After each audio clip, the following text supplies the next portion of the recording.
G'day, my name's Ian. I've had 18 admissions to psychiatric hospitals, and I used to be a very heavy smoker.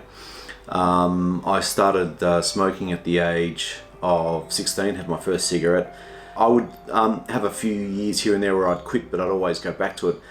And once I was smoking, I was really heavily addicted.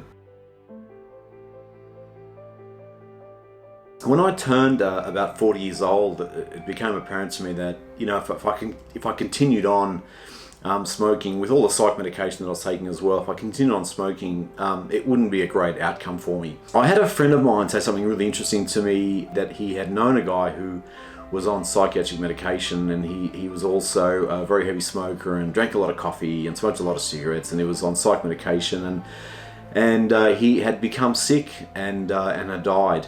And it just really, those words really rang in my head about kind of how kind of serious it is to be a heavy smoker and live off coffee and cigarettes, and also have a lot of psychiatric medication going in the system. So I remember that was my inspiration. Another thing that another guy said as well is he said nothing you desire compares with giving up cigarettes. And I remember thinking, wow, that's really, because we have so many desires, and we want to get married, and we want to have a hot career, and we maybe want to get some cash behind us, or maybe own a house or something like that. But this friend said, nothing you desire can compare with giving up cigarettes.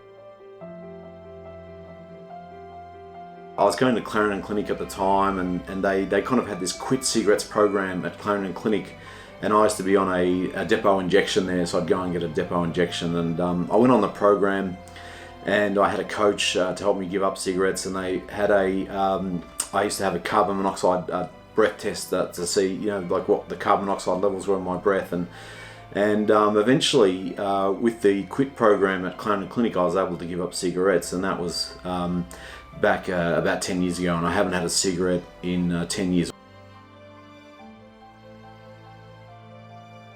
This is a serious issue. Cigarettes are basically deadly. And then add a psychiatric medication and mental illness on top of that, and it's actually a very lethal combination. Looking back now, I remember thinking if I hadn't given up smoking when I did, I probably would have had a few good years left, but then I would have kind of run into some serious issues. Last year I actually turned 50 and celebrated turning 50, and I have about 10 years off the ciggies. I think I've given myself a fighting chance to have a longer life now that I've given up cigarettes. That's my story. I've been Ian.